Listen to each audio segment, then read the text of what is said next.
ਸਤਿ ਸ਼੍ਰੀ ਅਕਾਲ ਜੀ। ਪੰਜਾਬੀ ਰੇਡੀਓ ਤੇ ਪੰਜਾਬੀ ਟੀਵੀ USA ਵੇਖ ਸੁਣ ਰਹੇ ਹੋ ਤੁਸੀਂ। ਇਸ ਸਮੇਂ ਪ੍ਰੋਗਰਾਮ ਤੁਹਾਡੇ ਸਾਹਮਣੇ ਲੈ ਕੇ ਰੂਬਰੂ ਹਾਂ ਖਬਰ ਤੇ ਨਜ਼ਰ। ਇਸ ਪ੍ਰੋਗਰਾਮ ਦੇ ਵਿੱਚ ਸੀਨੀਅਰ ਪੱਤਰਕਾਰ ਮਿੰਟੂ ਗੁਰਸਰੀਆ ਹੋਣਾ ਦਾ ਸਾਥ ਹੁੰਦਾ ਹੈ ਤੇ ਦੇਸ਼ ਵਿਦੇਸ਼ ਦੇ ਵਿੱਚ ਸਾਰਾ ਦਿਨ ਸੁਰਖੀਆਂ ਬਣੀਆਂ ਰਹੀਆਂ ਵੱਡੀਆਂ ਖਬਰਾਂ ਦੇ ਉੱਪਰ ਚਾਨਣਾ ਪਾਈਦਾ ਹੈ। ਸੋ ਨਾਲ ਜੋੜਦੇ ਹਾਂ ਮਿੰਟੂ ਜੀ ਨੂੰ, ਫਿਰ ਰੁੱਖ ਖਬਰਾਂ ਦਾ ਕਰਾਂਗੇ। ਬਹੁਤ ਬਹੁਤ ਸਵਾਗਤ ਹੈ ਜੀ।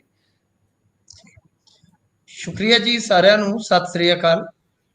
ਸਤਿ ਸ਼੍ਰੀ ਅਕਾਲ ਜੀ। ਸੋ ਸਭ ਤੋਂ ਪਹਿਲਾਂ ਅੱਜ ਦੇ ਸਾਡੇ ਸਪਾਂਸਰਸ ਦਾ ਕਰਦੇ ਚੱਲੀਏ ਧੰਨਵਾਦ। ਖਾਲਸਾ ਇੰਸ਼ੋਰੈਂਸ ਲੰਬੇ ਸਮੇਂ ਤੋਂ ਇੰਸ਼ੋਰੈਂਸ ਦੇ ਖੇਤਰ ਦੇ ਵਿੱਚ ਸੇਵਾਵਾਂ ਨਿਭਾ ਰਹੇ ਨੇ। ਸੰਪਰਕ ਨੰਬਰ ਹੈ 408 272 2500। ਟਿਰਕੀਆਣਾ ਇਮੀਗ੍ਰੇਸ਼ਨ ਲਾ ਫਰਮ। ਜੇ ਟਿਰਕੀਆਣਾ ਉਹਨਾਂ ਨਾਲ ਸੰਪਰਕ ਕਰ ਸਕਦੇ ਹੋ ਜੇਕਰ ਇਮੀਗ੍ਰੇਸ਼ਨ ਬਾਬਤ ਕਿਸੇ ਤਰ੍ਹਾਂ ਦੀ ਸਲਾਹ ਕਰਨੀ ਹੈ। Krishan Dhanota Yuba City. Baljinder Singh Nijjar Woodland. GN ਲਿਊ ਵਾਲੇ ਟਰੱਕ ਵਾਸ਼ ਕਰਦੇ ਨੇ, ਆਇਲ ਚੇਂਜ ਕਰਦੇ ਨੇ, 에ਅਰ ਬ੍ਰੇਕਸ ਦਾ ਕੰਮ ਤਸੱਲੀ ਬਖਸ਼ ਕਰਦੇ ਨੇ। ਨਵੇਂ ਪੁਰਾਣੇ ਟਾਇਰ ਵੀ ਤੁਸੀਂ ਇਹਨਾਂ ਤੋਂ ਖਰੀਦ ਸਕਦੇ ਹੋ। ਲੋਕੇਸ਼ਨ ਸੈਂਟਾਨੇਲਾ ਦੇ ਵਿੱਚ ਹੈ। ਨਿੰਮਾ ਸਹੋਤਾ ਉਹਨਾਂ ਦਾ ਨੰਬਰ ਤੁਹਾਡੇ ਨਾਲ ਸਾਂਝਾ ਕਰ ਲੈਂਦੇ ਆ। ਨੰਬਰ ਹੈ 209 277 0113। Jaswinder Singh Nagra Roseville. Avtar Singh Sangha Yuba City. Baldev Singh Kang Yuba City. ਬਹੁਤ ਬਹੁਤ ਧੰਨਵਾਦ ਹੈ ਇਹਨਾਂ ਸਾਰੇ ਸਪਾਂਸਰਸ ਦਾ ਜਿਹੜੇ ਜ਼ਰੀਆ ਬਣਦੇ ਨੇ ਪ੍ਰੋਗਰਾਮਾਂ ਨੂੰ ਤੁਹਾਡੇ ਤੱਕ ਪਹੁੰਚਦਾ ਕਰਨ ਦੇ ਲਈ। ਸੋ ਆਉਂਦੇ ਆ ਜੀ ਖਬਰਾਂ ਦੇ ਵੱਲ ਨੂੰ। ਮਿੰਟੂ ਜੀ, ਸਭ ਤੋਂ ਪਹਿਲੀ ਖਬਰ ਤੇ ਪਾਇਓ ਚਾਨਣਾ। ਕੇਜਰੀਵਾਲ ਨੇ ਕਿਹਾ ਕਿ ਜਿਹਦੀ ਸਰਕਾਰ ਉਹਦਾ ਵਿਧਾਇਕ। ਇਹ ਏਦਾਂ ਮੋਨੋਪੋਲੀ ਹੋ ਜਾਂਦੀ ਹੈ ਭਾਈ ਵੀ ਜਿਹਦੀ ਸਰਕਾਰ ਬਣ ਗਈ ਬਾਈ ਇਲੈਕਸ਼ਨ ਉਹਦੀ ਹੈ। ਤੁਸੀਂ ਇੱਕ ਗੱਲ, ਚਲੋ ਇਹ ਛੱਡੋ, ਸਿਆਸਤ ਨੂੰ ਤੁਸੀਂ ਇੱਕ ਪਾਸੇ ਰੱਖ ਦਿਓ ਇੱਕ ਵਾਰੀ। ਜੀ ਜੀ। ਇੱਕ ਛੋਟੇ ਜਿਹੇ ਸਵਾਲ ਦਾ ਉੱਤਰ ਟੋਲੋ ਕਿ ਕਿੰਨੇ ਦਿਨ ਹੋ ਗਏ ਅਰਵਿੰਦ ਕੇਜਰੀਵਾਲ ਪੰਜਾਬ 'ਚ ਹੈਗੇ ਆ। ਚਲੋ ਇਹ ਤੇ ਸੋਚੋ ਕਿ ਉਹ ਰਹਿ ਕਿੱਥੇ ਰਹੇ ਨੇ, ਉਹਦਾ ਖਰਚ ਕੌਣ ਚੁੱਕ ਰਿਹਾ ਜੀ। ਜੀ।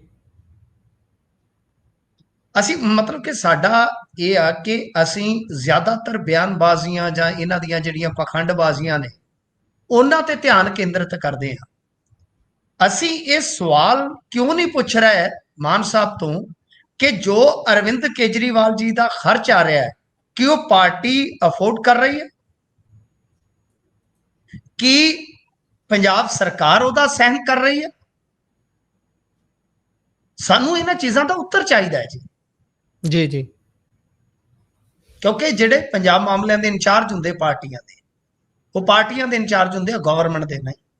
ਮਨੀਸ਼ ਸਿਸੋਦੀਆ ਅਤੇ ਅਰਵਿੰਦ ਕੇਜਰੀਵਾਲ ਰਹਿ ਕਿੱਥੇ ਰਹੇ ਆ। ਸਿਸੋਦੀਆ ਬਾਰੇ ਤੇ ਤੁਹਾਨੂੰ ਪਤਾ ਹੀ, ਇੱਕ ਮੰਤਰੀ ਦੀ ਕੋਠੀ ਬਾਰੇ ਬਹੁਤ ਚਰਚਾ ਚੱਲਿਆ ਸੀ ਜੀ। ਅਰਵਿੰਦ ਕੇਜਰੀਵਾਲ ਇੱਕ ਬਹੁਤ ਵੱਡੇ ਨਿੱਜੀ ਹਸਪਤਾਲ ਦੇ ਨਜ਼ਦੀਕ ਮੋਹਾਲੀ 'ਚ ਜੀ।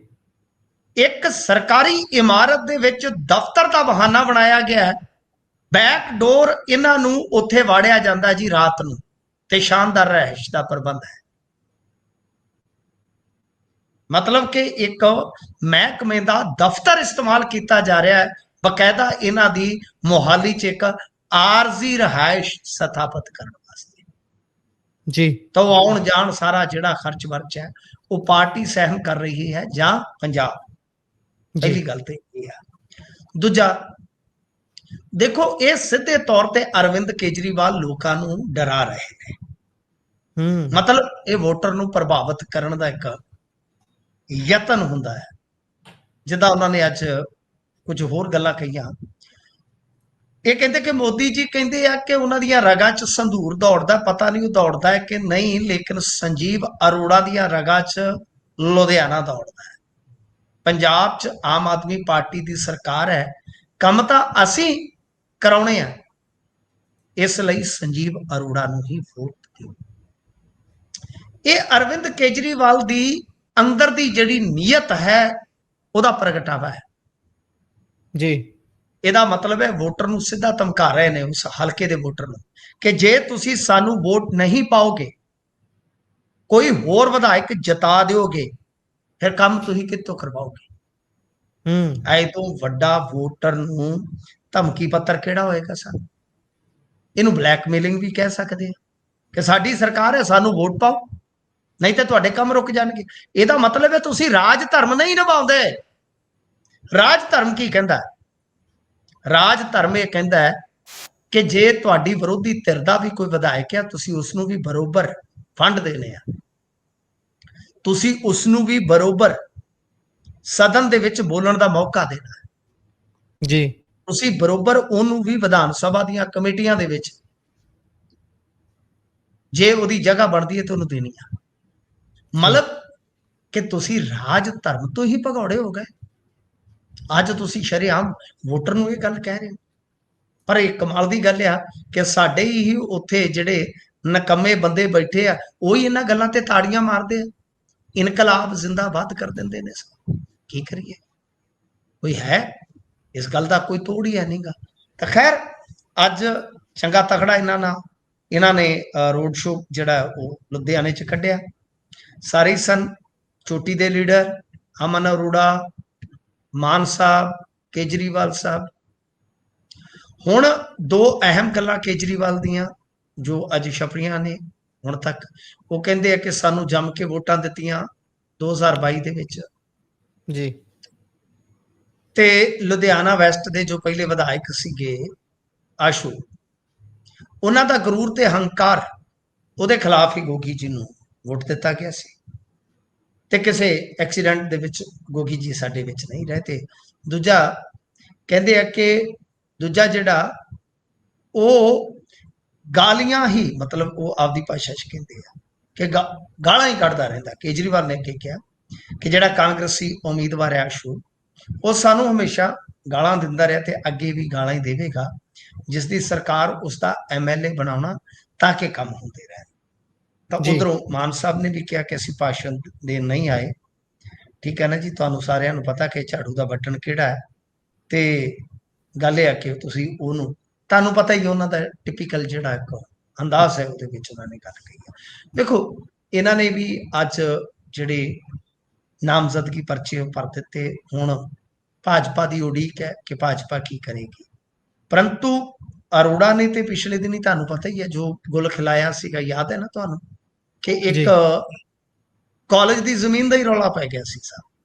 ਕਾਲਜ ਦੀ ਜ਼ਮੀਨ ਦਾ ਹੀ ਰੌਲਾ ਪੈ ਗਿਆ ਕਿ ਇਹਨਾਂ ਨੇ ਇੱਕ ਤਰ੍ਹਾਂ ਨਾਲ ਮੰਦਰ ਦੇ ਸਾਹਮਣੇ ਕੁੜੀਆਂ ਦਾ ਜਿਹੜਾ ਕਾਲਜ ਸੀ ਉਹਦੀ ਜ਼ਮੀਨ ਹੀ ਘੇਰ ਦਿੱਤੀ ਪਾਰਕਿੰਗ ਵਾਸਤੇ। ਬਹੁਤ ਰੌਲਾ ਪਿਆ ਸੀ। ਸੋ ਇਸ ਤਰ੍ਹਾਂ ਦਾ ਕੰਮ ਕਰ ਰਿਹਾ ਜਿਹੜਾ ਉਹ ਇਹਨਾਂ ਦਾ ਮੇਰੇ ਖਿਆਲ ਦੇ ਨਾਲ ਅੰਦਾਜ਼ ਜਿਹੜਾ ਹੈ ਉਹ ਇਹਨਾਂ ਨੇ ਦੱਸ ਦਿੱਤਾ ਕਿ ਕਿਹੋ ਜਿਹਾ ਹੋਏਗਾ। ਸੋ ਕੇਜਰੀਵਾਲ ਹੋਰਾਂ ਨੇ ਅੱਜ ਸਿੱਧੇ ਤੌਰ ਤੇ ਲੁਧਿਆਣਾ ਪੱਛਮੀ ਦੇ ਵੋਟਰਾਂ ਨੂੰ ਕਹਿ ਦਿੱਤਾ ਕਿ ਵੋਟ ਸਾਨੂੰ ਦਿਓਗੇ, ਜਿਤਾਓਗੇ ਤਾਂ ਠੀਕ ਰਹੋਗੇ, ਜੇ ਕੋਈ ਤੁਸੀਂ ਭੁਲੇਖੇ ਨਾਲ ਦੂਜਾ ਜਿਤਾ ਦਿੱਤਾ ਤੇ ਅਸੀਂ ਗਰਾਰੀ ਫਸਾ ਕੇ ਬਹਿ ਜਾਗੇ। ਜੀ, ਸੋ ਇਹੀ ਕੁਝ ਚੱਲ ਰਿਹਾ ਵੀ ਆਪਣੇ ਆਪਣੇ ਏਜੰਡੇ ਟੋ ਕਰਨੇ ਆ। ਮੈਂ ਤੁਹਾਡੀ ਜਾਣਕਾਰੀ ਦੇ ਲਈ ਦੱਸ ਰਿਹਾ ਕਿ ਅੱਜ ਉਸੇ ਹਲਕੇ ਦੇ ਵਿੱਚ ਜਿੱਥੇ ਇਲੈਕਸ਼ਨ ਹੋਣੀ ਆ ਉਹਦੇ ਵਿੱਚ ਦੀ ਲੰਘਣ ਦਾ ਮੌਕਾ ਮਿਲਿਆ। ਸੋ ਰੰਗ ਦੇਖਣ ਵਾਲੇ ਨੇ ਉੱਥੇ ਕੁੱਲ ਮਿਲਾ ਕੇ। ਕੋਈ ਕੰਧ, ਕੋਈ ਬੈਨਰ ਲਈ ਜਗ੍ਹਾ ਜਿਹੜੀ ਕਾਰਪੋਰੇਸ਼ਨ ਦੀਆਂ ਹੁੰਦੀਆਂ ਨੇ, ਕੋਈ ਵੀ ਬੇਲੀ ਨਜ਼ਰ ਨਹੀਂ ਆ ਰਹੀ। ਜਿੱਧਰ ਝਾਤੀ ਮਾਰੋ ਅਰੋੜਾ ਹੀ ਅਰੋੜਾ ਨਜ਼ਰ ਆ ਰਿਹਾ ਹੈ। ਅੰਨ੍ਹੇਵਾਹ ਪਾਣੀ ਦੇ ਵਾਂਗ ਪੈਸਾ ਐਡਾਂ ਦੇ ਉੱਪਰ ਵਹਾਇਆ ਜਾ ਰਿਹਾ ਹੈ। ਪੁਲਿਸ ਚੱਪੇ ਚੱਪੇ ਦੇ ਉੱਪਰ ਤੈਨਾਤ ਹੈ। ਕੀ ਕਹੀਏ ਜੀ, ਕਿਆ ਕਹਿਣੇ ਨੇ, ਉੱਥੇ ਰੰਗ ਵੱਖਰੇ ਹੀ ਹੋਏ ਪਏ ਨੇ। ਇਸ ਗੱਲ ਬਾਬਤ ਮੈਂ ਅੱਗੇ ਵੀ ਇੱਕ ਕਹਿ ਲਓ ਕਿ ਸੰਭਾਵਨਾ ਜ਼ਾਹਰ ਕੀਤੀ ਸੀਗੀ ਜੀ ਕਿ ਇਹ ਇਲੈਕਸ਼ਨ ਸ਼ਾਇਦ ਪੰਜਾਬ ਦੀ ਪੋਲਿਟੀ ਦੇ ਹਿਸਟਰੀ ਦਾ ਕਹਿ ਲਓ ਕਿ ਮਹਿੰਗਾ ਇਲੈਕਸ਼ਨ ਸਾਬਤ ਹੋ ਸਕਦਾ ਹੈ ਜੀ। ਇਹ ਮੇਰਾ ਆਪਣਾ ਯਾਨੀ ਇੱਕ ਸੰਭਾਵੀ ਖਦਸ਼ਾ ਕਹਿ ਲਓ ਜਾਂ ਸੰਭਾਵਨਾ ਕਹਿ ਲਓ ਕਿ ਆਉਣ ਵਾਲੇ ਸਮੇਂ ਦੇ ਵਿੱਚ ਸ਼ਾਇਦ ਇਹ ਜਿਹੜਾ ਇਲੈਕਸ਼ਨ ਆ ਸਭ ਤੋਂ ਮਹਿੰਗੇ ਇਲੈਕਸ਼ਨਾਂ ਚੋਂ ਇੱਕ ਗਿਣਿਆ ਜਾਏਗਾ ਕਿ ਇੱਥੇ ਖੂਬ ਪੈਸਾ ਖਰਚ ਹੋਇਆ ਸੀ।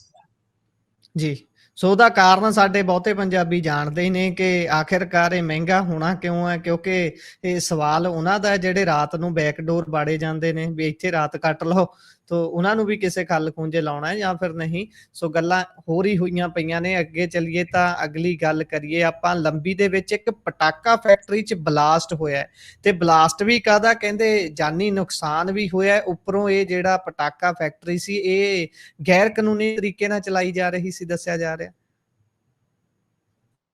ਪਿੰਡ ਦੇ ਵਿੱਚ ਤੇ ਪਤਾ ਹੀ ਨਹੀਂ ਇਹ ਫੈਕਟਰੀ ਚੱਲ ਰਹੀ ਆ। ਇਹ ਮੇਰੇ ਪਿੰਡ ਤੋਂ ਲਾ ਲਓ ਕਿ ਇਲਾਕਾ ਕੋਈ 20-25 ਕਿਲੋਮੀਟਰ ਹੋਏਗਾ, ਕੋਈ ਜ਼ਿਆਦਾ ਦੂਰ ਨਹੀਂ। ਮੈਂ ਉੱਥੇ ਕੰਮ ਕਰਦਾ ਰਿਹਾ ਜੀ। ਇਹਨਾਂ ਪਿੰਡਾਂ ਦੇ ਵਿੱਚ ਅਖਬਾਰ ਲਈ ਮੈਂ ਕੰਮ ਕਰਦਾ ਰਿਹਾ। ਲੰਬੀ ਦੇ ਨਾਲ ਹੀ ਹੈ ਪਿੰਡ, ਇਹ ਗਾਂਡਾ ਬਲੀ ਨਾਲ ਲੱਗ ਜਾਂਦੇ ਆ।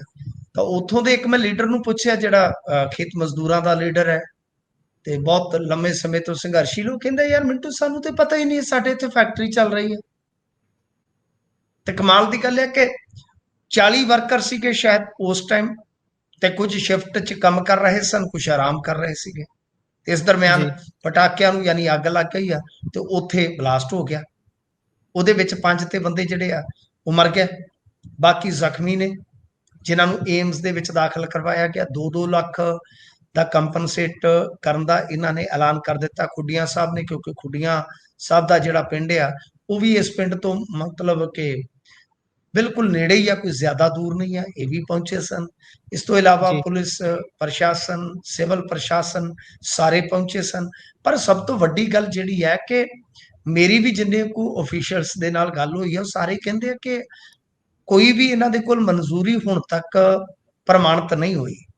ਯਾਨੀ ਜੀ ਐਨਓਸੀ ਲੈਣ ਵਾਸਤੇ ਜ਼ਰੂਰ ਇਹਨਾਂ ਨੇ ਕਿਤੇ 1-2 ਥਾਂ ਟਰਾਈ ਕੀਤਾ, ਪਰ ਐਨਓਸੀ ਕਲੀਅਰ ਨਹੀਂ ਸੀ, ਯਾਨੀ ਐਨਓਸੀ ਵੀ ਨਹੀਂ ਸੀ। ਤਾਂ ਪਟਾਕਾ ਫੈਕਟਰੀਆਂ ਤੇ ਅਮੂਮਨ ਆਪਾਂ ਦੇਖੀਦਾ ਹੈ ਕਿ ਉਹ ਸਾਰੀਆਂ ਪੰਜਾਬ ਦੇ ਵਿੱਚ, ਜੇ ਆਪਾਂ ਮੰਨ ਲਈਏ ਕਿ ਗੈਰ ਕਾਨੂੰਨੀ ਨਹੀਂ, ਤਾਂ ਸਾਰੀਆਂ ਕਾਨੂੰਨੀ ਵੀ ਨਹੀਂ। ਇਹ ਵੀ ਇੱਕ ਫੈਕਟ ਹੈ। ਜਿੰਨਾ ਵੀ ਆਪਾਂ ਦੇਖਿਆ, ਪਰ ਪੰਜਾਬ ਦੀ ਧਰਤੀ ਤੇ ਬਟਾਲੇ ਤੋਂ ਲੈ ਕੇ ਸੰਗਰੂਰ ਤੋਂ ਲੈ ਕੇ ਇੱਥੋਂ ਤੱਕ ਜਿੰਨੇ ਵੀ ਧਮਾਕੇ ਹੋਏ ਆ, ਇਹ ਗੱਲਾਂ ਬਾਅਦ ਚ ਕਿਉਂ ਨਿਕਲਦੀਆਂ? ਪਹਿਲਾਂ ਕਿਉਂ ਨਹੀਂ ਛਾਪੇਮਾਰੀ ਹੁੰਦੀ? ਅੱਛਾ, ਸਾਰੀ ਲੇਬਰ ਬਾਹਰ ਦੀ ਆ, ਜਿਹੜਾ ਸੰਚਾਲਕ ਹੈ ਉਹ ਬਾਹਰ ਦਾ। ਹਾਲਾਂਕਿ ਹੁਣ ਕੋਈ ਮਤਲਬ ਸਿਆਸੀ ਸ਼ਹਿ ਨਿਕਲਦੀ ਹੈ ਕਿ ਨਹੀਂ, ਪਰ ਦੰਦ ਕਥਾਵਾਂ ਤੇ ਜੁੜ ਜਾਂਦੀਆਂ ਨੇ।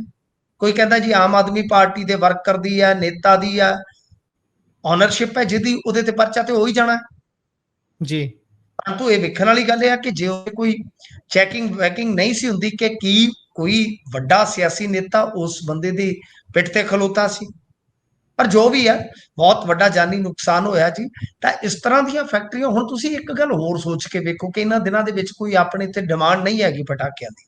ਪਟਾਕਿਆਂ ਦੀ ਡਿਮਾਂਡ ਆਪਣੇ ਜਾ ਕੇ ਅਕਤੂਬਰ 'ਚ ਹੁੰਦੀ ਹੈ। ਤਾਂ ਇਹ ਪਟਾਕੇ ਬਣਾ ਕੇ ਕਿੱਧਰ ਭੇਜ ਰਹੇ ਸਨ? ਕਿਉਂਕਿ ਮੈਂ ਜਿਵੇਂ ਤੁਹਾਨੂੰ ਦੱਸਿਆ ਕਿ ਪਿੰਡ ਡੱਬ ਵਾਲੀ ਮੰਡੀ ਜੀ ਹੈ ਜਿਹੜਾ, ਉਹ ਹਰਿਆਣੇ ਦਾ ਸ਼ਹਿਰ ਆ।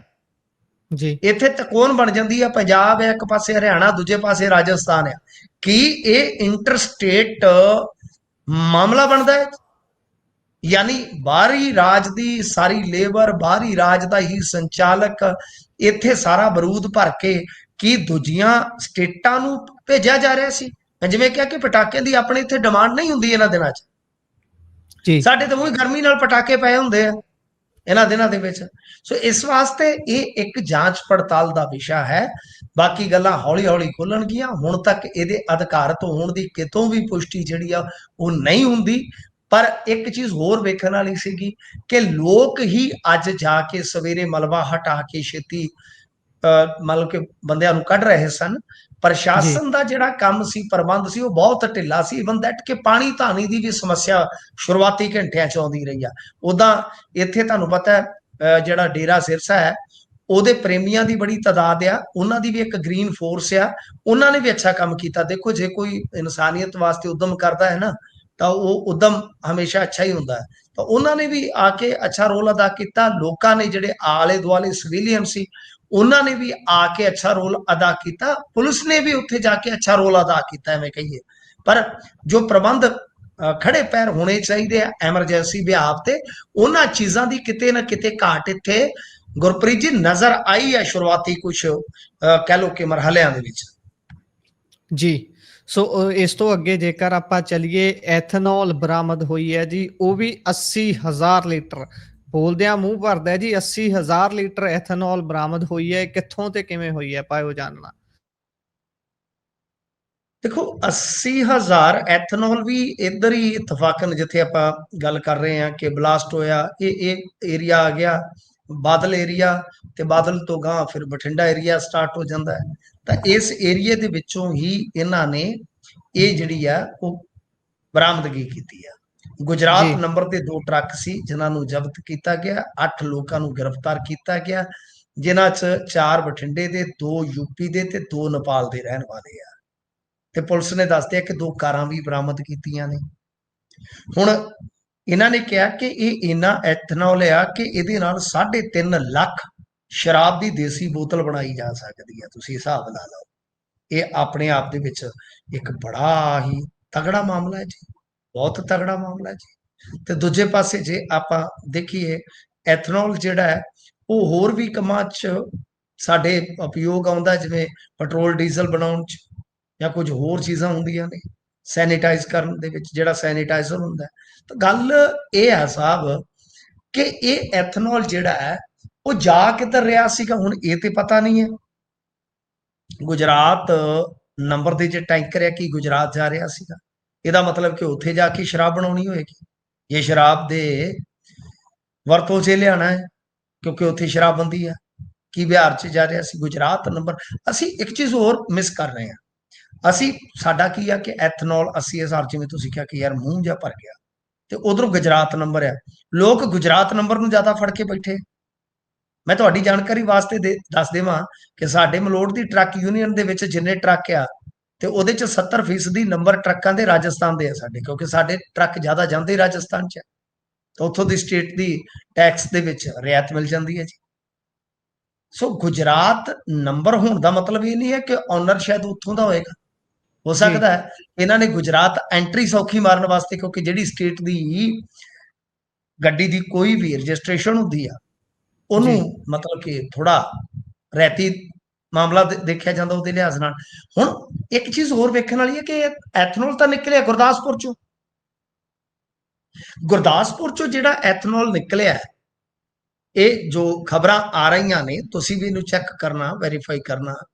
ਮੈਂ ਜਿੰਨਾ ਕੁ ਸਮਝਿਆ ਕਿ ਗੁਰਦਾਸਪੁਰ ਤੋਂ ਨਿਕਲਿਆ, ਤਾਂ ਗੱਲ ਇਹ ਹੈ ਕਿ ਸ਼ਰਾਬ ਫੈਕਟਰੀ ਤੋਂ ਜੇ ਨਿਕਲਿਆ ਤਾਂ ਇਹਦਾ ਮਤਲਬ ਹੈ ਕਿ ਉੱਥੇ ਰਲ ਕੇ ਚੋਗੀਆਂ ਜਾ ਰਹੀਆਂ, ਕਿਉਂਕਿ ਸ਼ਰਾਬ ਫੈਕਟਰੀ ਜਿਹੜੀ ਹੁੰਦੀ ਹੈ, ਡਿਸਟਿਲਰੀ ਹੁੰਦੀ ਆ, ਉਹਦੇ ਵਿੱਚ ਤੇ ਬਕਾਇਦਾ ਈਟੀਓ ਵਗੈਰਾ ਬੈਠੇ ਹੁੰਦੇ, ਐਕਸਾਈਜ਼ ਦੇ ਅਧਿਕਾਰੀ, ਹਰੇਕ ਚੀਜ਼ ਦੀ ਮੋਨੀਟਰਿੰਗ ਹੁੰਦੀ ਹੈ, ਹਰੇਕ ਚੀਜ਼ ਜਿਹੜੀ ਆ ਉਹ ਚੈੱਕ ਹੋ ਕੇ ਨਿਕਲਦੀ ਆ। ਉਥੋਂ ਕਿਸਨੇ ਕੱਢਿਆ, ਕਿਵੇਂ ਕੱਢਿਆ, ਇਹ ਜਾਣਾ ਕਿੱਥੇ ਸੀ, ਇਹਨਾਂ ਚੀਜ਼ਾਂ ਤੇ ਕਲੈਰਿਟੀ ਹਾਲੇ ਹੈ ਨਹੀਂਗੀ। ਪਰ ਇਹ ਸਾਫ਼ ਆ, ਸਪਸ਼ਟ ਆ ਸਾਹਿਬ ਕਿ ਇੱਥੋਂ ਇਸ ਤਰ੍ਹਾਂ ਦਾ ਸਮਾਨ ਨਿਕਲ ਕੇ ਪੰਜਾਬ ਦੇ ਵਿੱਚੋਂ ਬਹੁਤ ਦੂਰ ਤੱਕ ਜਾਂਦਾ, ਨਾਰਥ ਈਸਟ ਤੱਕ ਸ਼ਰਾਬ ਜਾਂਦੀ ਆ ਪੰਜਾਬ ਦੇ ਵਿੱਚੋਂ ਨਿਕਲ ਕੇ, ਸਮਗਲ ਹੋ ਕੇ ਜੀ। ਜੀ, ਸੋ ਅਗਲੀ ਖਬਰ ਤੇ ਜੇਕਰ ਚੱਲੀਏ ਤਾਂ ਉਧਰ ਮਾਨ ਸਾਹਿਬ ਕਿਸਾਨਾਂ ਦੇ ਪਿੱਛੇ ਨੇ, ਕਿਸਾਨ ਮਾਨ ਸਾਹਿਬ ਦੇ ਪਿੱਛੇ ਨੇ, ਚੱਲੀ ਕੀ ਜਾਂਦਾ ਹੈ। ਅੱਜ ਮੁੱਖ ਮੰਤਰੀ ਸਾਹਿਬ ਕਹਿੰਦੇ ਵੀ ਲਓ ਕਰੋ ਡਿਬੇਟ ਮੇਰੇ ਨਾਲ। ਇਹ ਕਿਸਾਨ ਜਥੇਬੰਦੀਆਂ ਵਾਲੇ ਜਿਹੜੇ ਨੇ, ਇਹਨਾਂ ਨੇ ਕਿਸਾਨ ਪਾਣੀ ਲਈ ਕੀ ਕੀਤਾ ਹੈ, ਕਹਿੰਦੇ ਮੈਂ ਤਾਂ ਪਾਣੀਆਂ ਦਾ ਰਾਖਾ ਬਣ ਗਿਆ। ਇਹਨਾਂ ਨੇ ਤਾਂ ਪੋਸਟਰ ਵੀ ਲਵਾ ਲਏ ਨੇ, ਪਾਇਓ ਚਾਨਣਾ। ਇਹ ਇੰਨਾ ਜ਼ਿਆਦਾ ਕਿਸਾਨਾਂ ਦੇ ਨਾਲ ਕੀ ਕਿਹੜਾ ਜੀ? ਇਹਦਾ ਜਿਹੜਾ ਸਵਾਲ ਦਾ ਜਵਾਬ ਆ, ਮੇਰੇ ਖਿਆਲ ਦੇ ਨਾਲ ਮਾਨ ਸਾਹਿਬ ਸ਼ਾਇਦ ਆਪਣੇ ਆਪ ਨਹੀਂ ਬੋਲ ਰਹੇ, ਉਹਨਾਂ ਨੂੰ ਕਿਹਾ ਜਾ ਰਿਹਾ ਹੈ ਕਿ ਤੁਹਾਨੂੰ ਇਸ ਤਰ੍ਹਾਂ ਬੋਲਣਾ ਪਏਗਾ ਜਾਂ ਤੁਸੀਂ ਆਪ ਬੋਲੋ। ਦੂਜੀ ਚੀਜ਼ ਕਿ ਉਹਨਾਂ ਨੇ ਡਿਬੇਟ ਵਾਸਤੇ ਜੇ ਕਿਸਾਨ ਆਗੂਆਂ ਨੂੰ ਸੱਦਿਆ, ਤੇ ਉਹਨਾਂ ਦੀ ਆਦਤ ਹੈ ਉਹ ਡਿਬੇਟ ਵਾਸਤੇ ਸੱਦਦੇ ਰਹਿੰਦੇ ਆ। ਹੁਣ ਸਾਡੇ ਵਰਗੇ ਦੀ ਤਾਂ ਤੌਫੀਕ ਹੈ ਨਹੀਂ ਕਿ ਅਸੀਂ ਜਾ ਕੇ, ਜਾਂ ਸਾਡੀ ਤੇ ਹੈਸੀਅਤ ਹੈ ਨਹੀਂ, ਜੋ ਮੌਕਾ ਦੇ ਦੇਣ ਤੇ ਚਲੋ ਆਪਾਂ ਵੀ ਬੈਠ ਜਾਈਏ ਕਿਤੇ। ਹੁਣ ਸਾਡੇ ਵਰਗਿਆਂ ਨੂੰ ਥੋੜੀ ਉਹ ਗਿਣਦੇ ਆ। ਹੁਣ ਅਸੀਂ ਨਾ ਤਿੰਨਾਂ ਚੋਂ, ਨਾ 13 ਚੋਂ, ਨਾ ਪਲੇਰਾਂ ਚੋਂ, ਨਾ ਸਪੇਰਾਂ ਚੋਂ, ਨਾ ਟੋਕਰੀ ਚੋਂ, ਨਾ ਬੇਰਾਂ ਚੋਂ। ਤਾਂ ਜਿਹੜੇ ਯੂਨੀਅਨ ਦੇ ਆਗੂ ਆ, ਉਹ ਮੈਨੂੰ ਦੱਸੋ ਕਿ ਉਹ ਹੁਣ ਚੁੱਪ ਕਰਕੇ ਕਿਉਂ ਬਹਿ ਗਏ? ਤੁਹਾਨੂੰ ਇੱਕ ਮੌਕਾ ਦਿੱਤਾ ਹੈ ਮਾਨ ਸਾਹਿਬ ਨੇ, ਤੁਸੀਂ ਆਪ ਹੀ ਕਿਹਾ ਸੀਗਾ ਜਦੋਂ ਪਿਛਲੀ ਵਾਰੀ ਇਹਨਾਂ ਦਾ ਖਲਾਰਾ ਪਿਆ ਆਪਸ ਦੇ ਵਿੱਚ, ਜਦੋਂ ਮੀਟਿੰਗ 'ਚ ਉੱਠੇ ਸਨ ਮਾਨ ਸਾਹਿਬ ਤੇ ਗੱਲਾਂ ਹੋਈਆਂ, ਉਦੋਂ ਇਹਨਾਂ ਨੇ ਕਿਹਾ ਸੀਗਾ ਕਿ ਮਾਮਲੇ ਤੁਹਾਡੇ ਨਾਲ ਜੁੜੇ ਨੇ, ਜ਼ਿਆਦਾਤਰ ਨੁਕਤੇ ਤੁਹਾਡੇ ਨਾਲ ਜੁੜੇ ਆ, ਪੰਜਾਬ ਸਰਕਾਰ ਨਾਲ ਜੁੜੇ ਆ, ਤੁਸੀਂ ਬਹਿਸ ਕਰ ਸਕਦੇ ਹੋ ਸਾਡੇ ਨਾਲ। ਤਾਂ ਉਦੋਂ ਕਿਸਾਨ ਆਗੂਆਂ ਨੇ ਜੇਕਰ ਵੰਗਾਰਿਆ ਸੀਗਾ, ਤੇ ਹੁਣ ਕਿਸਾਨ ਆਗੂਆਂ ਨੇ ਇਸ ਲਲਕਾਰ ਦਾ ਵੀ ਤੇ ਪ੍ਰਤੀਕਾਰ ਕਰ ਦੇਣਾ ਚਾਹੀਦਾ ਸੀ ਉਹਨਾਂ ਨੂੰ ਕਿ ਤੁਸੀਂ ਇਹ ਕਿੱਡੇ ਕੋ ਵਿਦਵਾਨ ਆ ਬਾਈ, ਹਰੇਕ ਨੂੰ ਕਹਿੰਦੇ ਡਿਬੇਟ ਕਰ ਲਾ ਮੇਰੇ ਨਾਲ। ਆਪ ਜਦੋਂ ਇਹ ਸਵਾਲਾਂ 'ਚ ਫਸ ਜਾਂਦੇ, ਪੱਤਰਕਾਰਾਂ ਨੂੰ ਅੱਗੋਂ ਪੈ ਜਾਂਦੇ ਕੁੱਦ ਕੇ, ਮੈਂ ਤੇ ਇਹਨਾਂ ਨੂੰ ਚੰਗੀ ਤਰ੍ਹਾਂ ਵਿਅਕਤੀਗਤ ਤੌਰ ਤੇ ਜਾਣਦਾ।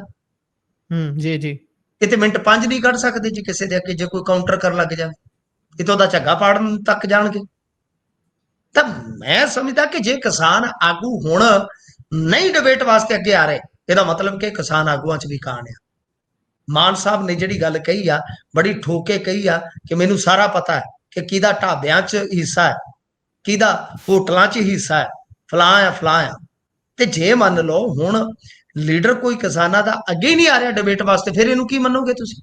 ਇਹਦਾ ਮਤਲਬ ਇਹ ਆ ਕਿ ਇਹਨਾਂ ਦੀਆਂ ਵੀ ਫਾਈਲਾਂ ਤਿਆਰ ਹੋ ਰਹੀਆਂ ਨੇ। ਫਿਰ ਆਉਣ ਵਾਲੇ ਸਮੇਂ ਦੇ ਵਿੱਚ ਜਦੋਂ ਈਡੀ ਇੱਥੇ ਬਿਹਾਰ ਤੋਂ ਬੰਗਾਲ ਤੋਂ ਵਿਹਲੀ ਹੋ ਕੇ ਪਹਿਲਾਂ ਪਾਏਗੀ ਤਾਂ ਇਹਦਾ ਮਤਲਬ ਹੈ ਕਿ ਸੁੱਕੇ ਕਿਸਾਨ ਆਗੂ ਵੀ ਨਹੀਂ ਰਹਿਣਗੇ। ਫਿਰ ਤੇ ਮਾਨ ਸਾਹਿਬ ਨੂੰ ਸ਼ਾਇਦ ਇਹਨਾਂ ਗੱਲਾਂ ਦਾ ਇਲਮ ਹੈ, ਕਿਉਂਕਿ ਉਹ ਜੀ ਤੇ ਜਾਣਦੇ ਨੇ, ਉਹ ਤੇ ਕਾਂਗਰਸ ਦੀ ਜਿਹੜੀ ਬੰਦ ਕਮਰਾ ਮੀਟਿੰਗ ਹੁੰਦੀ ਉਹਦੇ ਬਾਰੇ ਵੀ ਜਾਣਦੇ ਆ। ਉਹ ਤੇ ਮਜੀਠੀਆ ਤੇ ਬਾਦਲ ਲੜੇ ਆਪਸ ਦੇ ਵਿੱਚ, ਉਹ ਤੇ ਘਰਾਂ ਦੀਆਂ ਗੱਲਾਂ ਵੀ ਜਾਣਦੇ ਆ। ਜੀ ਤਾਂ ਗੱਲ ਇਹ ਆ ਕਿ ਕਿਸਾਨ ਆਗੂਆਂ ਨੂੰ ਇਹ ਗੱਲ ਜਿਹੜੀ ਆ ਸਮਝਣੀ ਚਾਹੀਦੀ ਆ ਕਿ ਤੁਹਾਨੂੰ ਇਸ ਬਿਆਨ ਤੇ ਰਿਐਕਟ ਜ਼ਰੂਰ ਕਰਨਾ ਚਾਹੀਦਾ ਸੀ। ਹਾਲ ਫਿਲਹਾਲ ਕੋਈ ਇਧਰੋਂ ਆਇਆ ਨਹੀਂ, ਕੋਈ ਕਿਸਾਨ ਜਥੇਬੰਦੀ ਨਿੱਤਰੀ ਨਹੀਂ ਹੈ। ਤਾਂ ਬਾਕੀ ਬਈ ਇਹਨਾਂ ਨੂੰ, ਅੱਛਾ ਮੈਂ ਤੁਹਾਨੂੰ ਇੱਕ ਚੀਜ਼ ਹੋਰ ਦੱਸਦਾ, ਚਲੋ ਮੈਨੂੰ ਜੀ ਯਾਦ ਆ ਗਈ। ਇਹਨਾਂ ਨੂੰ ਕਿਸਾਨ ਯੂਨੀਅਨ ਵਾਲੇ ਦੀਦੇ, ਹੁਣ ਦੇਖੋ ਇਹ ਮਸਲਾ ਕਿਸਾਨ ਯੂਨੀਅਨ ਦਾ ਹੈ, ਉਹਨਾਂ ਨੂੰ ਡਿਬੇਟ ਵਾਸਤੇ ਬੁਲਾਇਆ, ਜੇ ਨਹੀਂ ਜਾਂਦੇ ਮੈਂ ਜਿਵੇਂ ਕਿਹਾ ਕਿ ਉਹ ਵੀ ਸ਼ੱਕੀ ਹੋਣਗੇ, ਉਹ ਜਾਂਦੇ ਕਿ ਨਹੀਂ ਜਾਂਦੇ ਉਹਨਾਂ ਦੀ ਮਰਜ਼ੀ ਆ। ਪਰ ਇਹਨਾਂ ਨੂੰ ਸਾਰਾ ਕੁਝ ਤੇ ਦੀਦਾ ਕਿ ਫਲਾਣੇ ਦਾ ਫਲਾਣੇ 'ਚ ਹਿੱਸਾ, ਫਲਾਣੇ ਦਾ ਫਲਾਣੇ ਨਾਲ ਬੋਲਚਾਲ ਹੈ ਨਹੀਂਗਾ। ਇਹਨਾਂ ਦੀ ਮੰਡੀ ਦੇ ਵਿੱਚ ਹੀ ਇਸ ਤਰ੍ਹਾਂ ਦਾ ਹਾਲ ਹੋਇਆ, ਸੰਗਰੂਰ ਦੇ ਵਿੱਚ ਹੀ ਫਲੋਰ ਮਿੱਲਾਂ ਦੇ ਨਾਮ ਤੇ 3% market fee, 3% rural development fund ਜਿਹੜਾ ਮੁਆਫ ਕੀਤਾ ਜਾਂਦਾ ਹੈ। ਸਰ ਟੋਟਲ ਜੇ ਲਾ ਕੇ ਦੇਖੀਏ ਤੇ 11 ਕਰੋੜ ਤੋਂ ਵੱਧ ਦੀ ਛੋਟ ਪ੍ਰਾਪਤ ਕਰਕੇ ਕਣਕ ਖਰੀਦ ਗਏ। 156 ਮਾਰਕੀਟ ਕਮੇਟੀਆਂ ਨੇ। ਮੈਂ ਇਸ ਗੱਲ ਦਾ ਰੋਂਦਾ ਰਹਿ ਗਿਆ ਕਿ ਤੁਹਾਨੂੰ ਐਤਕੀ ਪ੍ਰਾਈਵੇਟ ਖਰੀਦ ਦੇ ਨਾਮ ਤੇ ਬਹੁਤ ਵੱਡਾ ਚੂਨਾ ਲੱਗਣ ਜਾ ਰਿਹਾ। ਇਹਨਾਂ ਦੀ ਮੰਡੀ ਦਾ ਅੰਕੜਾ ਹੈ ਸੰਗਰੂਰ ਸ਼ਹਿਰ ਦਾ 11 ਕਰੋੜ ਦੀ ਚਪਤ ਲੱਗ ਗਈ ਤੇ 156 ਮੰਡੀਆਂ ਦਾ ਹਿਸਾਬ ਲਾ ਲਓ ਕਿੰਨਾ ਬਣੇਗਾ। ਯਾਨੀ ਫਲੋਰ ਮਿੱਲਾਂ ਦੇ ਨਾਮ ਤੇ, ਕਣਕ ਦਾ ਬੀਜਣ ਦੇ ਨਾਮ ਤੇ ਸਰ ਬਹੁਤ ਵੱਡੀ ਲੁੱਟ ਹੋ ਗਈ। ਇਹਨਾਂ ਨੂੰ ਇਹ ਤਾਂ ਦੀਦਾ ਹੀ ਨਹੀਂ, ਇਹ ਚੀਜ਼ਾਂ ਦੀਦੀਆਂ ਨਹੀਂ, ਬਾਕੀ ਇਹਨਾਂ ਨੂੰ ਸਭ ਕੁਝ ਦੀਦਾ ਹੈ। ਤਾਂ ਖੈਰ ਇਹ ਮਸਲਾ ਹੈ ਕਿਸਾਨ ਯੂਨੀਅਨਾਂ ਨਾਲ ਜੁੜਿਆ, ਉਹ ਅੱਗੇ ਆਉਂਦੇ ਆ ਕਿ ਨਹੀਂ ਆਉਂਦੇ ਇਹ ਉਹਨਾਂ ਤੇ ਨਿਰਭਰ ਕਰਦਾ ਹੈ ਜੀ। ਸੋ ਇੱਕ ਹੋਰ ਖਬਰ ਸਾਹਮਣੇ ਆ ਰਹੀ ਹੈ, ਕਹਿੰਦੇ ਵੀ ਇੱਕ ਗ੍ਰੰਥੀ ਦੇ ਮੁੰਡੇ ਦੀ ਗੰਦੀ ਕਰਤੂਤ ਸਾਹਮਣੇ ਆਈ ਹੈ। ਇਹ ਕਿੱਥੋਂ ਦੀ ਘਟਨਾ ਹੈ ਜੀ? ਇਹ ਫਾਜ਼ਿਲਕਾ ਦੀ ਹੈ ਜੀ, ਸਰਹੱਦੀ ਸ਼ਹਿਰ ਫਾਜ਼ਿਲਕਾ ਉਹੀ ਅੱਜ ਕੱਲ ਸੁਰਖੀਆਂ ਦੇ ਵਿੱਚ ਆ, ਜਿੱਥੋਂ ਸਾਈਬਰ ਵਾਲੇ ਫੜੇ ਗਏ। ਫਿਰ ਐਸਐਸਪੀ ਬਰਾੜ ਸਾਹਿਬ ਜਿਨ੍ਹਾਂ ਦੇ ਹੱਕ ਦੇ ਵਿੱਚ ਇੱਕ ਬੜੀ ਵੱਡੀ ਲਹਿਰ ਚੱਲੀ ਪਈ ਆ ਸੋਸ਼ਲ ਮੀਡੀਆ ਤੇ ਕਿ ਇਹੋ ਜਿਹਾ ਕਾਬਲ ਅਫਸਰ ਤੁਸੀਂ ਸਸਪੈਂਡ ਕਰ ਦਿੱਤਾ, ਉਹਦੇ ਤੇ ਵਿਵਾਦ ਚੱਲ ਰਿਹਾ ਇਸ ਵੇਲੇ। ਹੋ ਸਕਦਾ ਯੂ ਟਰਨ ਆ ਜਾਵੇ, ਕਿਉਂਕਿ ਯੂ ਟਰਨ ਵੀ ਤੇ ਤੁਹਾਨੂੰ ਪਤਾ ਹੀ ਹੈ ਨਾ, ਉਹ ਬਣਿਆ ਆਮ ਆਦਮੀ ਪਾਰਟੀ ਦੀ ਸਰਕਾਰ ਵਾਸਤੇ ਆ, ਹਮ ਬਨੇ ਤੁਮ ਬਨੇ ਇੱਕ ਦੂਜੇ ਕੇ ਲਈ। ਗੱਲ ਇਹ ਆ ਕਿ ਹੁਣ ਇੱਥੇ ਜੋ ਹੋਇਆ, ਨਵੀਂ ਆਬਾਦੀ ਨਾ ਇੱਕ ਇਲਾਕਾ ਫਾਜ਼ਿਲਕਾ ਦਾ, ਉਹਦੇ ਵਿੱਚ ਇੱਕ ਗੁਰੂ ਘਰ ਆ ਜਿੱਥੇ ਗ੍ਰੰਥੀ ਸਿੰਘ ਰਹਿੰਦਾ, ਉਹਦਾ ਮੁੰਡਾ ਜਵਾਨ ਸੀਗਾ। ਉਸ ਮੁੰਡੇ ਨੇ ਗੰਦੀ ਕਰਤੂਤ ਇਹ ਕੀਤੀ ਕਿ ਇੱਕ ਨਾਲ ਆਪਦਾ ਸਾਥੀ ਲੈ ਕੇ ਦੋਵੇਂ ਸੱਚਖੰਡ 'ਚ ਬਹਿ ਕੇ ਤੇ ਆ ਜਿਹੜੀ ਸਿਗਰਟ ਹੁੰਦੀ ਆ ਜਿਹਨੂੰ ਕਹਿੰਦੇ ਆ, ਉਹ ਪੀਂਦੇ ਨਜ਼ਰ ਆਏ। ਤੇ ਉਸ ਤੋਂ ਬਾਅਦ ਉਹਨਾਂ ਨੇ ਉਹ ਸਟੋਰੀ ਜਿਹੜੀ ਸੀਗੀ ਉਹ ਇੰਸਟਾ ਤੇ ਸ਼ੇਅਰ ਕਰ ਦਿੱਤੀ। ਇਸ ਤੋਂ ਬਾਅਦ ਫਿਰ ਵਿਵਾਦ ਹੋਇਆ ਤੇ ਲੋਕਾਂ ਨੇ ਗ੍ਰੰਥੀ ਨੂੰ ਕਿਹਾ ਕਿ ਚੱਲ ਜੋ ਵੀ ਹੁਣ ਹੋਇਆ ਤੂੰ ਮਾਫੀ ਮੰਗ ਕੇ ਪੋਲੇ ਨਿਕਲ ਜਾ ਇੱਥੋਂ, ਠੀਕ ਹੈ ਨਾ, ਜੋ ਕੀਤਾ ਮਾੜਾ ਕੀਤਾ। ਪਰ ਉਹ ਗ੍ਰੰਥੀ ਉਲਟਾ ਲੋਕਾਂ ਨੂੰ ਪੈ ਨਿਕਲਿਆ ਕਿ ਤੁਸੀਂ ਕੌਣ ਹੁੰਦੇ ਜੇ ਮੈਨੂੰ ਇੱਥੋਂ ਕੱਢਣ ਵਾਲੇ। ਫਿਰ ਜਦੋਂ ਇਹ ਰੌਲਾ ਪਿਆ ਤੇ ਗੱਲ ਪੁਲਿਸ ਤੱਕ ਗਈ, ਫਿਰ ਇਹ ਮਾਮਲਾ ਨਿਕਲਿਆ ਕਿ ਗ੍ਰੰਥੀ ਦੇ ਮੁੰਡੇ ਨੇ ਆਹ ਕਰਤੂਤ ਕੀਤੀ ਆ। ਹੁਣ ਦੇਖੋ ਇੱਥੇ ਤੇ ਏਜੰਸੀਆਂ ਦਾ ਕੋਈ ਹੱਥ ਨਹੀਂ ਨਾ, ਇਹਨਾਂ ਬੰਦਿਆਂ ਨੂੰ ਕੌਣ ਏਦਾਂ ਕਰ ਰਿਹਾ ਜੀ? ਇਹਨਾਂ ਨੂੰ ਪਤਾ ਨਹੀਂ ਹੈ ਕਿ 17 ਸਾਲ ਤੁਹਾਡਾ ਪਿਓ ਜਿਹੜਾ ਹੈ ਉਹ ਗੁਰੂ ਘਰ ਚੋਂ ਖਾਂਦਾ ਰਿਹਾ। ਮਾਫ ਕਰਨਾ, ਤੁਸੀਂ ਗੁਰੂ ਘਰ ਚੋਂ ਪਲੇ, ਤੁਹਾਨੂੰ ਇੰਨੀ ਵੀ ਸ਼ਰਮ ਨਹੀਂ ਹੈਗੀ? ਜੇ ਪੀਣੀ ਮਰਨੀ ਹੈ ਕਿਤੇ ਦੂਰ ਚਲੇ ਜਾਓ। ਪਹਿਲੀ ਗੱਲ ਹੈ ਕਿ ਗ੍ਰੰਥੀ ਦੇ ਘਰ ਜੰਮ ਕੇ ਇਸ ਤਰ੍ਹਾਂ ਦੀਆਂ ਕਰਤੂਤਾਂ, ਔਰ ਕੀ ਇਹਨਾਂ ਨੂੰ ਕਹੀਏ।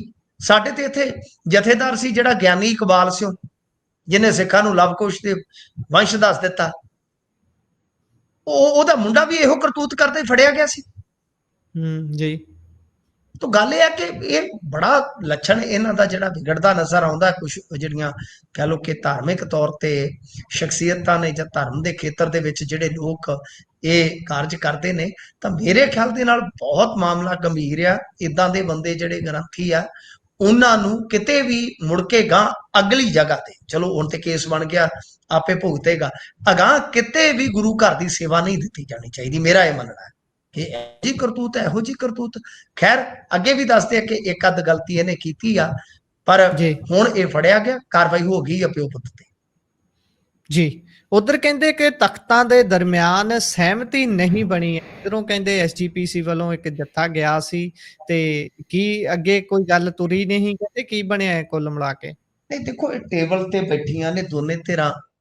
ਟੇਬਲ ਤੇ ਜਦੋਂ ਦੋਏ ਧਿਰਾਂ ਬੈਠਦੀਆਂ ਤੇ ਦੋਏ ਧਿਰਾਂ ਜੇ ਆਪਣੇ ਆਪ ਨੂੰ ਕਹਿਣ ਕਿ ਅਸੀਂ ਸੱਚੀਆਂ, ਤਾਂ ਕੌਣ ਉੱਥੇ ਫਿਰ ਨਿਬੇੜੂਗਾ? ਜੀ ਬਹਰਹਾਲ ਜੀ ਦੋਨਾਂ ਹੀ ਧਿਰਾਂ ਦਾ ਮੰਨਣਾ ਇਹ ਆ, ਜਿਵੇਂ ਤਖਤ ਸ੍ਰੀ ਪਟਨਾ ਸਾਹਿਬ ਵਾਲੀ ਧਿਰ ਆ ਜਿਹੜੀ, ਯਾਨੀ ਕਮੇਟੀ ਆ, ਉਹ ਕਹਿੰਦੀ ਆ ਜੀ ਕਿ ਭਾਈ ਕਮੇਟੀ ਨੇ ਜੋ ਫੈਸਲਾ ਕਰ ਦਿੱਤਾ, ਪੰਜ ਪਿਆਰਿਆਂ ਨੇ ਜੋ ਫੈਸਲਾ ਕਰ ਦਿੱਤਾ, ਜੀ ਭਾਈ ਤੁਸੀਂ ਕਿਵੇਂ ਬਦਲ ਸਕਦੇ ਹੋ? ਮਸਲਨ ਰੌਲਾ ਤੇ ਰਣਜੀਤ ਸਿੰਘ ਗੌਰ ਦਾ ਹੈ ਨਾ। ਹੁਣ ਰੌਲਾ ਗੌਰ ਦਾ ਨਹੀਂ, ਰੌਲਾ ਹੈਗਾ ਕਮੇਟੀ ਦੇ ਕੰਟਰੋਲ ਦਾ। ਇਹ ਗੌਹਰ ਦੇ ਜ਼ਰੀਏ ਚਾਹੁੰਦੇ ਆ ਕਿ ਬਈ ਅਸੀਂ ਉੱਥੇ ਕਰ ਲਈਏ, ਉਹ ਆਪਣੇ ਢੰਗ ਨਾਲ ਚੱਲਣਾ ਚਾਹੁੰਦੇ ਆ। ਸਮਝ ਗਏ ਨਾ ਤੁਸੀਂ? ਰਣਜੀਤ ਸਿੰਘ ਜੀ ਗੌਹਰ ਦਾ ਰੌਲਾ ਪਿਆ। ਰਣਜੀਤ ਸਿੰਘ ਗੌਹਰ ਕਹਿੰਦਾ ਮੇਰੇ ਨਾਲ ਸਾਜ਼ਿਸ਼ ਹੋਈ। ਡਾਕਟਰ ਗੁਰਵਿੰਦਰ ਸਮਰਾ, ਜਿਹੜਾ ਵਿਵਾਦਾਂ ਜੀ 'ਚ ਖੁਦ ਘਿਰਿਆ ਰਹਿਣ ਵਾਲਾ ਇਨਸਾਨ ਆ, ਉਸਨੇ ਦੋਸ਼ ਲਾਏ। ਫਿਰ ਇਹਨੂੰ ਬਰਖਾਸਤ ਕਰ ਦਿੱਤਾ, ਤਨਖਾਹੀਆ ਕਰਾਰ ਦੇ ਦਿੱਤਾ। ਤਾਂ ਬਾਅਦ ਦੇ ਵਿੱਚ ਰਣਜੀਤ ਸਿੰਘ ਗੌਰੇ ਮਸਕੀਨ ਨੂੰ ਆ ਪਿਛਲੇ ਦਿਨੀ ਕੁਲਦੀਪ ਸਿੰਘ ਗੜਗਾਜੂ ਹੋਰਾਂ ਨੇ ਮਾਫੀ ਦੇ ਦਿੱਤੀ, ਬਹਾਲ ਕਰ ਦਿੱਤਾ। ਉਹ ਕਹਿੰਦੇ ਆ ਕਿ ਜਿਹੜਾ ਸਾਡਾ ਫੈਸਲਾ ਤੁਸੀਂ ਉਹਨੂੰ ਕਿਵੇਂ ਬਦਲ ਸਕਦੇ ਹੋ? ਇਧਰੋਂ ਜਿਹੜੇ ਇਹ ਆ, ਉਹਨਾਂ ਨੇ, ਕਿਉਂਕਿ ਤੁਹਾਨੂੰ ਪਤਾ ਹੀ ਆ, ਕੁਲਦੀਪ ਸਿੰਘ ਗੜਗੱਜ ਜੀ ਨੂੰ, ਟੇਕ ਸਿੰਘ ਧਨੌਲਾ ਨੂੰ ਤਨਖਾਹੀਆ ਕਰਾਰ ਦੇ ਦਿੱਤਾ, ਸੁਖਬੀਰ ਸਿੰਘ ਬਾਦਲ ਨੂੰ ਇੱਕ ਤਰ੍ਹਾਂ ਨਾਲ ਕਹਿ ਲਓ ਕਿ ਉਹਨਾਂ ਨੇ ਤਲਬ ਕਰ ਲਿਆ, ਤਾਂ ਕਾਫੀ ਵਿਗਾੜ ਪੈ ਗਿਆ। ਹੁਣ ਦੂਜੇ ਪਾਸੇ ਜਿਹੜਾ ਇਹ ਵਫਦ ਉੱਥੇ ਵਿਜ਼ਿਟ ਕਰਦਾ ਹੈ, ਬੈਠਕ ਕਰਦਾ ਹੈ, ਇਹਨਾਂ ਦਾ ਕਹਿਣਾ ਕਿ ਦੇਖੋ ਸ੍ਰੀ ਅਕਾਲ ਤਖਤ ਸਾਹਿਬ ਤੋਂ ਜੋ ਹੁਕਮ ਹੋਇਆ, ਜੋ ਫੈਸਲਾ ਹੋਇਆ, ਉਹ ਸਰਵਉੱਚ, ਉਹ ਤੁਹਾਨੂੰ ਮੰਨਣਾ ਪਊਗਾ। ਯਾਨੀ ਫਿਰ ਮੈਂ ਜਿਹੜੀ ਗੱਲ ਪਿਛਲੇ ਕੁਝ ਦਿਨਾਂ ਤੋਂ ਚੁੱਕ ਰਿਹਾ ਸੀਗਾ ਕਿ ਦਰਅਸਲ ਕੁਝ ਤਾਕਤਾਂ ਚਾਹੁੰਦੀਆਂ ਨੇ ਕਿ ਤਖਤ ਸ੍ਰੀ ਪਟਨਾ ਸਾਹਿਬ ਅਤੇ ਸ੍ਰੀ ਅਕਾਲ ਤਖਤ ਸਾਹਿਬ ਦੇ ਵਿੱਚ ਸਰਵ ਉੱਚਤਾ ਨੂੰ ਲੈ ਕੇ ਇੱਕ ਵਿਵਾਦ ਪੈਦਾ ਕਰ ਦਿੱਤਾ ਜਾਵੇ, ਇੱਕ ਐਸਾ ਵਿਵਾਦ ਪੈਦਾ ਕਰ ਦਿੱਤਾ ਜਾਵੇ ਕਿ ਜਿਹਦੇ ਨਾਲ ਸਿੱਖ ਦੋ ਧੜਿਆਂ 'ਚ ਵੰਡੇ ਜਾਣ। ਸੋ ਇਹ ਮੈਨੂੰ ਲੱਗਦਾ ਕਿ ਮੇਟਣ ਦਾ ਯਤਨ ਹੋਣਾ ਚਾਹੀਦਾ ਸੀਗਾ, ਪਰ ਜਿੰਨਾ ਕੁ ਨਜ਼ਰ ਆ ਰਿਹਾ ਕਿ ਇਹ ਫਾਸਲਾ ਜਿਹੜਾ ਮਿਟ ਨਹੀਂ ਰਿਹਾ, ਤਾਂ ਦੋਹੇ ਹੀ ਧਿਰਾਂ ਆਪੋ ਆਪਣੇ ਫੈਸਲੇ ਤੇ ਅਡਿੱਗ ਨੇ, ਅਡੋਲ ਨੇ। ਇਸ ਕਰਕੇ ਸੁਲਹ ਹਾਲੇ ਇਹਨਾਂ ਦੋਨਾਂ ਹੀ ਧਿਰਾਂ ਦੇ ਦਰਮਿਆਨ ਦੂਰ ਨਜ਼ਰ ਆ ਰਹੀ ਹੈ ਜੀ। ਜੀ ਉਧਰ ਕਹਿੰਦੇ ਭਾਜਪਾ ਨੇਤਾ ਅਤੇ ਉਸ ਦੇ ਪੁੱਤਰ ਨੂੰ ਉਮਰ ਕੈਦ ਦੀ ਸਜ਼ਾ ਸੁਣਾਈ ਗਈ ਹੈ। ਇਹ ਕੇਸ ਮਾਮਲੇ 'ਚ ਇਹ ਸਜ਼ਾ ਸੁਣਾਈ ਗਈ ਹੈ ਜੀ। ਵੇਖੋ, ਉੱਤਰਾਖੰਡ ਦੇ ਵਿੱਚ ਅੱਜ ਤੋਂ ਕੋਈ 2-2.5 ਸਾਲ ਪਹਿਲਾਂ ਬੜੀ ਸਨਸਨੀਖੇਜ਼ ਇੱਕ ਵਾਰਦਾਤ ਵਾਪਰੀ ਸੀਗੀ, ਜਿਹਦੇ ਵਿੱਚ ਇੱਕ ਕੁੜੀ ਸੀਗੀ ਗਰੀਬ ਘਰ ਦੀ, ਅੰਕਿਤਾ। ਉਹ ਇੱਕ ਹੋਟਲ 'ਚ ਕਹਿ ਲਓ ਕਿ ਜੌਬ ਕਰਦੀ ਸੀ, ਰੈਸਟੋਰੈਂਟ 'ਚ ਜੌਬ ਕਰਦੀ ਸੀ। ਉੱਥੇ ਨਾ ਉੱਤਰਾਖੰਡ ਦੇ ਵਿੱਚ ਤੁਹਾਨੂੰ ਪਤਾ ਪਹਾੜੀ ਏਰੀਆ, ਰਮਣੀਕ ਏਰੀਆ, ਇੱਦਾਂ ਦੇ ਫਾਰਮ ਹਾਊਸ ਜਾਂ ਇਹ ਚੀਜ਼ਾਂ ਇਹ ਟਾਈਪ ਦੀਆਂ ਬਣੀਆਂ। ਤਾਂ ਹੋਇਆ ਕਿ 2022 ਦੀ ਗੱਲ ਹੈ, ਬਹੁਤ ਹਾਈ ਪ੍ਰੋਫਾਈਲ ਮਾਮਲਾ ਇਹ ਬਣ ਗਿਆ ਸੀਗਾ। ਤਾਂ ਕੁੜੀ ਜਦੋਂ ਗਾਇਬ ਹੋ ਗਈ, ਕੁੜੀ ਦੇ ਪਿਤਾ ਨੇ ਜਾ ਕੇ ਉੱਥੇ ਰਿਜ਼ੋਰਟ ਦੇ ਵਿੱਚ ਦੇਖਿਆ ਤੇ ਨਜ਼ਰ ਕਿਤੇ ਨਾ ਆਈ। ਤਾਂ ਬਾਅਦ ਦੇ ਵਿੱਚ ਇੱਕ ਕਹਾਣੀ ਜਿਹੜੀ ਆ, ਉਹ ਪੁਲਕਿਤ ਆਰੀਆ, ਜਿਹੜਾ ਕਿ ਭਾਰਤੀ ਜਨਤਾ ਪਾਰਟੀ ਦੇ ਵੱਡੇ ਲੀਡਰ ਵਿਨੋਦ ਆਰੀਆ ਦਾ ਮੁੰਡਾ ਸੀਗਾ, ਉਹਨੇ ਘੜ ਦਿੱਤੀ ਕਿ ਦੇਖੋ ਅਸੀਂ ਘੁੰਮਣ ਗਏ ਸੀ, ਇਹ ਸੈਡ ਸੀ, ਫਲਾਂ ਸੀ, ਟਮਕਾਂ ਸੀ, ਉਸ ਤੋਂ ਬਾਅਦ ਅਸੀਂ ਆ ਗਏ, ਆਪੋ ਆਪਣੇ ਕਮਰਿਆਂ 'ਚ ਚਲੇ ਗਏ, ਤੇ ਅੰਕਿਤਾ ਉਸ ਤੋਂ ਬਾਅਦ ਗਾਇਬ ਹੋ ਜਾਂਦੀ ਆ। ਤੇ ਗੱਲ ਇਹ ਆ ਕਿ ਬਈ ਜਦੋਂ ਸੀਸੀਟੀਵੀ ਚੰਗੀ ਤਰ੍ਹਾਂ ਖੰਗਾਲੀਆਂ ਗਈਆਂ ਤਾਂ ਇਹ ਸਾਹਮਣੇ ਆ ਗਿਆ ਸੀਗਾ ਕਿ ਜਾਂਦੇ ਸਮੇਂ 4 ਹੀ ਸੀ, ਪਰ ਵਾਪਸ ਜਦੋਂ ਆਏ ਤਾਂ ਉਦੋਂ 3 ਸੀ। ਤਾਂ ਫਿਰ ਪੁਲਕਿਤ, ਅੰਕਿਤ ਤੇ ਸੌਰਵ ਇਹ ਹਥਿਆਰੇ ਨਿਕਲੇ ਸੀਗੇ ਕਿ ਇਹਨਾਂ ਨੇ ਹੀ ਅੰਕਿਤਾ ਨੂੰ ਮਾਰ ਕੇ ਲਾਗੇ ਇੱਕ ਨਹਿਰ ਸੀ ਉਹਦੇ ਵਿੱਚ ਸੁੱਟ ਦਿੱਤਾ ਸੀ। ਫਿਰ ਲੋਕਾਂ ਦੀ ਭੀੜ ਜਿਹੜੀ ਆ, ਉਹਨੇ ਇਹਨਾਂ ਦਾ ਰਿਜ਼ੋਰਟ ਸਾੜ ਸੁੱਟ ਦਿੱਤਾ ਸੀਗਾ। ਅਖੀਰ ਇਹ ਗ੍ਰਿਫਤਾਰ ਕਰ ਲਏ ਸੀਗੇ।